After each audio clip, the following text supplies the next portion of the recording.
AILS is a school-based culturally tailored suicide prevention curriculum for American Indian adolescents. We're talking about the American Indian Life Skills Curriculum. I want to emphasize that this is a community-driven model. This was developed at the request of the Zuni Pueblo. The community right now consists of about 12,000 members that live there. And the reason that they requested developing a program on suicide prevention is because in that particular year, which was in 1989, 5 high school students had died by suicide. And in that small community, that was made quite an impact. And I will have to say that in the development of it, they funded almost equally the development of it through money they had, and then a little bit of money from Stanford, but mainly from the Henry Kaiser Foundation. So I think that's why it was so successful, because it really was community initiated and a true partnership. It wasn't a major grant coming in with lots of dollars. The American Indian Life Skills is the published version is a high school curriculum that consists of 40 lessons. There are 7 sections where we work on building self-esteem. There are 7 lessons, 9 lessons on emotions and stress, 5 on how to communicate with others and solve problems, 4 on self-destructive behavior and how to eliminate it. 5 and 6 are the suicide crisis intervention that is pretty typically done in schools, but it's adapted with content from Native American issues. When we do something like this, I think, and we develop a program for our community, I think we need to look at what are the unique risk factors for this particular population. So here we're talking about Native American youth who struggle with suicidal ideation and suicidal behavior. And what is unique about it? The first is historical trauma. Okay, and we know a lot about it, but I just want to share with you one finding, and that is that in a recent study with Native American middle school students, we found that 20.5% of them have almost daily thoughts about their tribe's loss of land. And that's compared to 2.4% of their adult caretakers.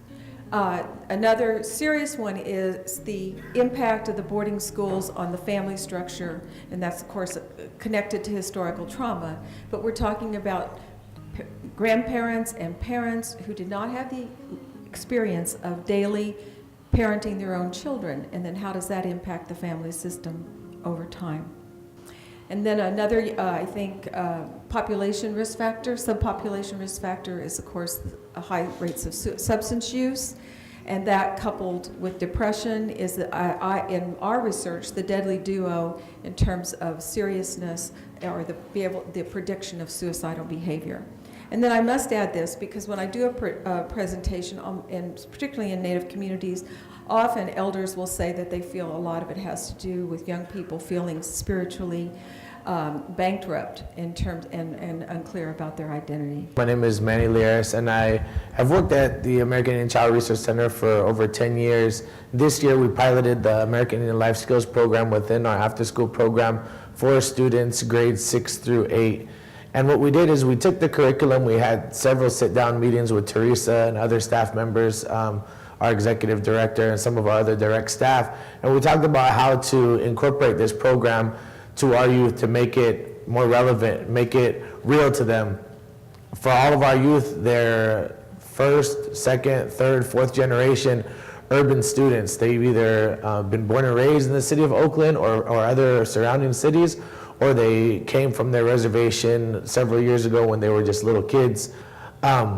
So we sat down, we talked about things that just wouldn't fit the model that the curriculum was based under. Some of the examples for students to really identify with just weren't meaningful. And an example I'll give you is some of them talked about, oh, my mom wants to go to a powwow this weekend, but my dad needs me to chop wood. We all know that in the city of Oakland, 1, most people don't have fireplaces, and 2, if you're chopping down wood, you're probably going to get arrested because it's illegal. So we made changes, we made edits that the students that we felt the students would be able to identify with, and still keep the same concepts. Another example that I would like to talk about is the process of grieving.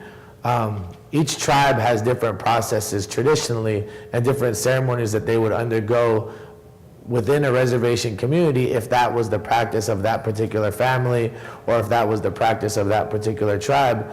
Within our setting, because of the lack of access to traditional healers or to medicine people or to even the sweat lodge or different ceremonies like that, our youth are removed from a lot of those cultural practices that may be something normal within the reservation or within the abilities of their families if they were on their reservation. And so what we talked about is how, how different families that we are part of, how we grieve through our traditions. A lot of evidence-based practices have been exhibited throughout the years and throughout time immemorial, and that's why our communities in our traditional ways were healthy. There wasn't high rates of diabetes, there weren't high rates of alcoholism or drug use and abuse, because those types of things didn't exist within our communities. We had the abilities, we had the coping tools, we had the societies to deal with anger or frustration if those presented themselves. And so we talked about a lot of the cultural practices that are void or that are missing within the urban city of Oakland. I had got shot a year and a half ago in Oakland, going home, and I was in the wrong place at the wrong time. And one of the bullets hit my leg. It went in and out of my leg. And I was suffering from I was diagnosed with post-traumatic, but I was also very depressed. And I isolated myself. So instead of the doctors, when I went to go see a psychiatrist, instead of him helping me and trying to help me better understand what I was going through, he just kept giving me a higher dosage of depression pills. And all they did for me was put me to sleep. Realizing that a lot of these clinicians and practitioners and doctors and stuff, they don't really take the time to get to know what's really wrong with the patients. They just diagnose you, give you whatever they can, and send you on your way. And what had helped me overcome what I was going through was we had a wiping of the tears ceremony. And that's what lifted me up. That's what got me up off my bed and for me to move around again.